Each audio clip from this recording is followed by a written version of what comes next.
तो square matrix के बारे में हमने क्या देखा कि स्क्वायर मैट्रिक्स में एक तो हमने बोला कि भाई number of rows equal to number of columns होंगे, ठीक है ये बात।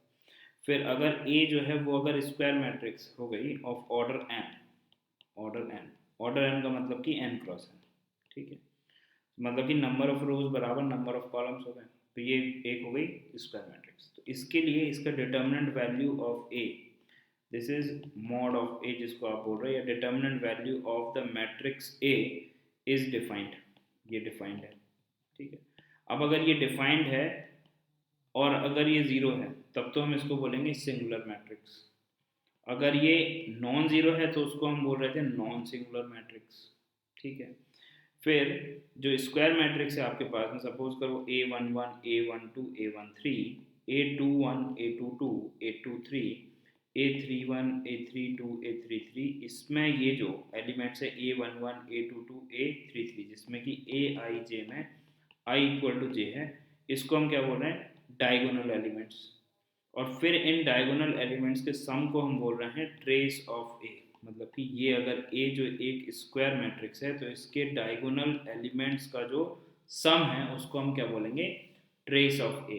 तो ये सारे टर्म्स जो हैं वो एसोसिएटेड हैं किसके साथ, स्क्वायर मैट्रिक्स के साथ। तो ऐसे ही स्क्वायर मैट्रिक्स में डिफाइंड होते हैं हमारे पास में कॉन्जुगेट एलिमेंट्स। इसका क्या मतलब हुआ, लेट्स से अगर आपने ए लिखा है A11 A12 A13 A21 A22 A23 and A31 A32 A33, ठीक है।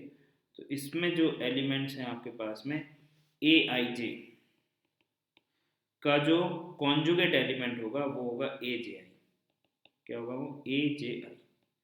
जैसे कि यहाँ पे अगर हम बात करें तो where I is not equal to J, ठीक है।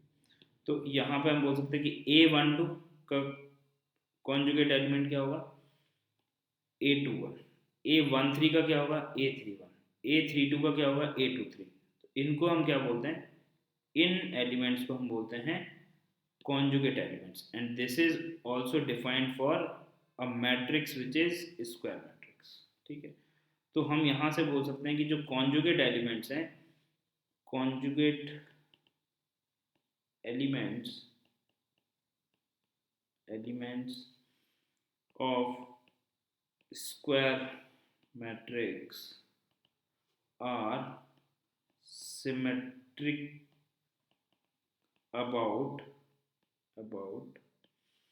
मेन डायगोनल या फिर डायगोनल, आप बोल दो मेन डायगोनल। तो देखो ये जो मेन डायगोनल है आपके पास में, इसके अबाउट ये जो आपके पास में जो कॉन्जुगेट एलिमेंट्स हैं उसको अगर मैं लिखूं तो A12 का कॉन्जुगेट A21 है, सिमिलरली A13 का कॉन्जुगेट A31 है, और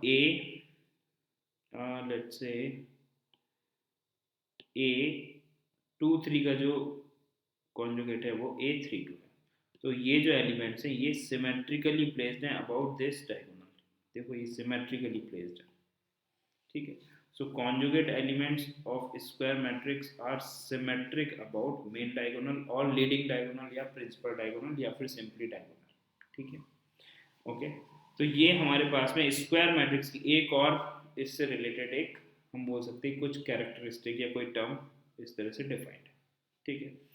और यहीं पर ट्रेस ऑफ ए जो है वो क्या हो जाएगा, इनका सम, डायगोनल एलिमेंट्स का सम जो है उसको हम बोलते हैं ट्रेस ऑफ ए, ठीक है। तो ये सारे टर्म जो है वो स्क्वायर मैट्रिक्स से जो है के अंदर ही चल रहे हैं, ठीक है। फिर स्क्वायर मैट्रिक्स, अगर कोई मैट्रिक्स स्क्वायर मैट्रिक्स है तो उसके अंदर जो है एक मैट्रिक्स और डिफाइंड है कि अगर कोई ए जो है वो स्क्वायर मैट्रिक्स है और उसके साथ में कुछ एडिशनल कंडीशन लगा दी हमने कि उसकी जो डायगोनल एंट्रीज के अलावा जो भी ऑफ डायगोनल एंट्रीज है, तो for N E square matrix, for any square matrix if all of diagonal elements are zero, अगर ऑफ डायगोनल एलिमेंट्स का मतलब ये है कि डायगोनल एलिमेंट्स को छोड़कर बाकी सारे जो एलिमेंट्स हैं अगर वो जीरो है, तो जो एक आपके पास में मैट्रिक्स आपको मिलेगा उसको हम बोलेंगे डायगोनल मैट्रिक्स। जैसे कि फॉर एग्जांपल आपके पास में लिखा हुआ है अल्फा बीटा गामा 0 0 0 0 0 गामा। तो ये जो अपने पास में ये जो है इसको आप क्या बोलोगे, यहाँ पर अल्फा बीटा गामा को छोड़कर बाकी सब जीरो है। मतलब कंडीशन किस पर है, alpha beta gamma alpha beta भी जीरो हो गए तो भी ये डायगोनल मैट्रिक्स है। मतलब कि अल्फा बीटा गामा अगर तीनों भी जीरो हो जाए तो भी ये डायगोनल एलिमेंट्स है।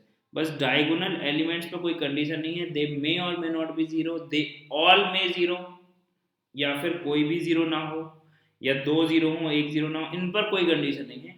इनके अलावा जो ऑफ डायगोनल एलिमेंट्स है, ऑफ डायगोनल एलिमेंट्स से हमारा मतलब है कि डायगोनल एलिमेंट्स को छोड़कर बाकी के जो एलिमेंट्स हैं वो अगर जीरो है तो इस तरह का जो स्क्वायर मैट्रिक्स होगा उसको हम बोलते हैं डायगोनल मैट्रिक्स। और इसको डिनोट करने का एक तरीका ये भी हो गया कि अगर आपने लिख दिया कि डाया अल्फा बीटा गामा, इसका मतलब ये जो है वो ऑर्डर 3 का क्या लिखा हुआ है, डायगोनल मैट्रिक्स लिखा हुआ है, क्योंकि अल्फा बीटा गामा आपने 3 एंट्रीज दे दी तो ये डायगोनल हो गया। जैसे कि आपने अगर मान लो इस तरह से लिख दिया कि डायगोनल मैट्रिक्स 0 1 0, तो इसका मतलब ये हो गया कि ये लिखा हुआ है 0 1 0 और इसके अलावा 0 0 0 0 0 0। ये इस तरह से इसको लिखने का एक तरीका हो गया। ठीक है, तो डायगोनल मैट्रिक्स क्या है, स्क्वायर मैट्रिक्स में उनके जो एलिमेंट्स है उस पर कुछ और कंडीशन लगा दी। तो इसको लिखने का और क्या तरीका हो गया कि अगर आपके पास में A is equal to A I J of order n है, n क्रॉस है, उसमें अगर A I J equal to zero where I is not equal to J, मतलब कि ये नेसेसरी कंडीशन है। ये क्या बोल रहे हैं कि अगर i is not equal to J है तो ये एलिमेंट जीरो होने चाहिए। ए आई A11 A22 A33 A44 इस तरह के जो एलिमेंट्स हैं जो डायगोनल पे हैं उन पर कोई कंडीशन नहीं है। So this is the minimum requirement. Minimum requirement क्या है कि जो ऑफ डायगोनल एलिमेंट्स है, मतलब कि डायगोनल पे प्रेजेंट एलिमेंट्स के अलावा जितनी भी इंट्रीज हैं वो सारी इंट्रीज जो है वो जीरो होना चाहिए। ठीक है बात, डायगोनल एलिमेंट्स को छोड़कर सारे के सारे जो एलिमेंट्स हैं वो जीरो होना चाहिए बस। ठीक है, इतनी सी बात है। तो उसको हमने क्या बोल दिया, डायगोनल मैट्रिक्स। और डिफाइन किसके लिए, स्क्वायर मैट्रिक्स के लिए। ठीक है, अब इसमें क्या बोल रहा है हमको, इसमें बोल रहा है कि मिनिमम नंबर ऑफ जीरोस